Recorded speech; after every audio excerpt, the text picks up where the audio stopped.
Hi class 7. Today I am going to proceed with the story A Grain as Big as a Hen's Egg.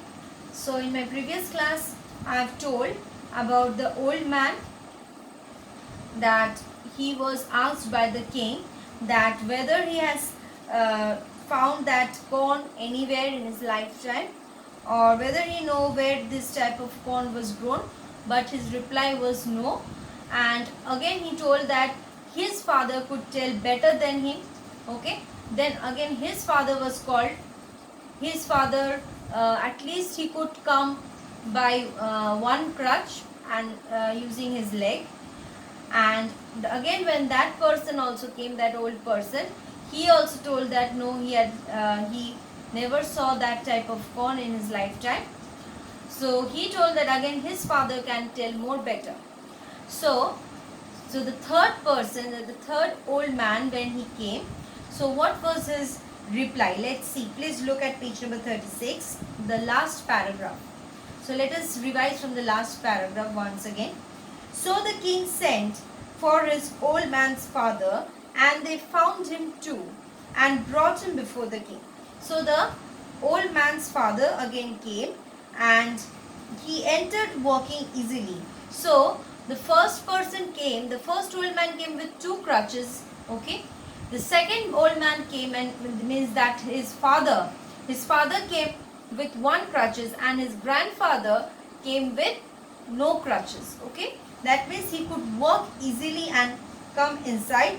His eyes were also clear, his hearing good, and he spoke distinctly. Means he don't have any problem with his eyes or with hearing, and he spoke also distinctly. The king showed him the grain. So the king showed him the grain, and the old grandfather looked at it and turned it about in his hand.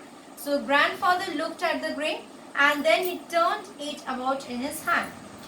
He told that it is long since I saw such a fine grain, said he. And he bit a piece off and tested it. It's the very same kind, he added.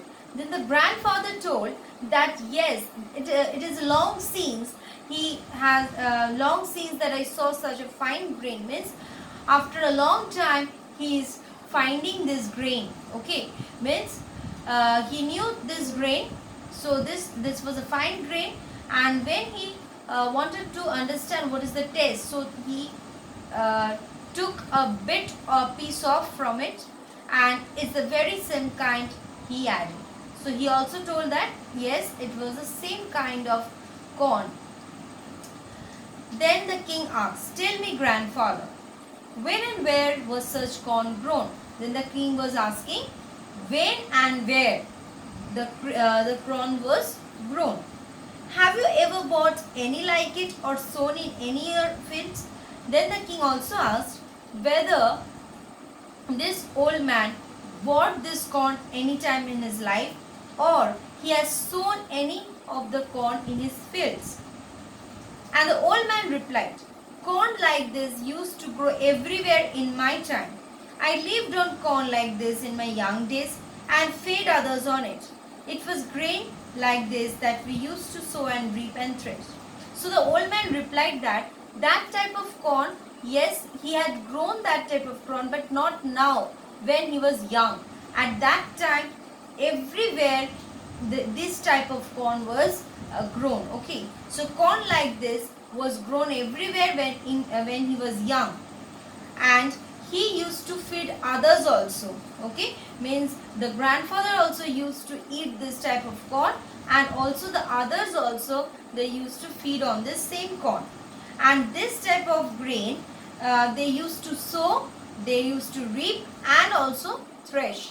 Okay, thresh means, you see the meaning in your book, it is given to separate the grains of corn and the rice from the rest of the plant by beating with an object, that is called threshing. So when we separate the grains from the plant, okay, by beating it over an object, that is called thresh. So this type of activities they used to do. Then the king asked again, and the king asked, tell me, grandfather, did you buy it anywhere or did you grow it all yourself?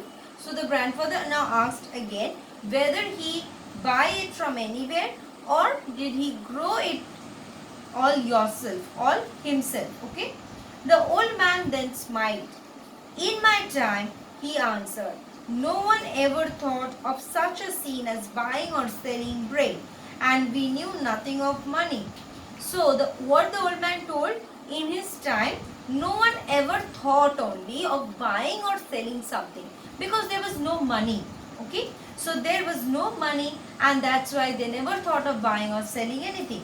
Each man had enough corn of his own, because in every house, in every person had enough of corn in their house.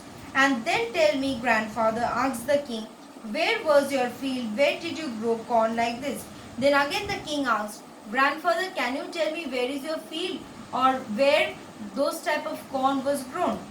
And the grandfather answered, my field was God's earth. So what he told? My field was God's earth. Wherever I plowed, there was my field. That means in his time, there was no limitation, or there was no boundary of his own land. That means wherever he liked, he can grow the corn. So he told that it was God's earth. So in the earth, wherever he got the place, he plowed that and he grown that corn. Land was free. At that time, land was free to everyone, and it was a thing no man called his own. So at that time, in his lifetime, there was no selfish mentality among the people. Whatever land was there, every people was free to cultivate their own crops anywhere. Okay. So labor was the only thing men called their own. Means only what they have to do is they have to work hard, they have to put their labor, and they have to grow the crops. Otherwise everything was free, and no money was also there. I have 2 more questions to ask you, said the king. Then the king again told that he has 2 more questions to ask that person. The first is, why did the earth bear such grain then, and has ceased to do so now? Now the king is finding it very strange that such type of big corns was grown, or that at that time, but now why it is not there? Means why that type of corn has stopped to grow. And the second is, why does your grandson work with 2 crutches, your son with 1, and you yourself with none? Now the king is asking the question that why your grandson is working with 2 crutches, your own son is working with 1 crutches, and you yourself is not having a single crutch. Your eyes are bright, your teeth sound, and your speech is clear and pleasant to the ear. How have these things come about? So the king is finding strange that why this person, that means the grandfather, he has everything, his health is in proper manner. That means he has no disability in his body. That is, he can clearly see, he can hear also properly, and he can speak also distinctly. And the old man then answered, these things are so because men have ceased to live by their own labor. So what is the reply of the grandfather? The grandfather told the reason is that nowadays men, they are not putting their labor, they are not working hard, and have taken to depending on the labor of others, because many of people, they depend on others' help. That's why they are becoming like this. In the old times, men lived according to God's law. In the olden times, men used to listen to the God's law. They had what was their own, and did not covet what others had produced. Means in olden days, people do not look over what are the others they are producing. They were busy with their own things. Okay, but nowadays in the modern times, people are becoming more and more jealous. They are always concerned about their own things, how much they are doing or how much they are getting, and they are looking to others. So he is telling that in that time everything was free, and no one were quarreling upon their land or upon the produce of others. Okay, so students, I have explained the whole story. Please go through the story once again. And if you have any problem, you can ask me in the comment box, and in the following class I am going to do the exercises with you. Thank you.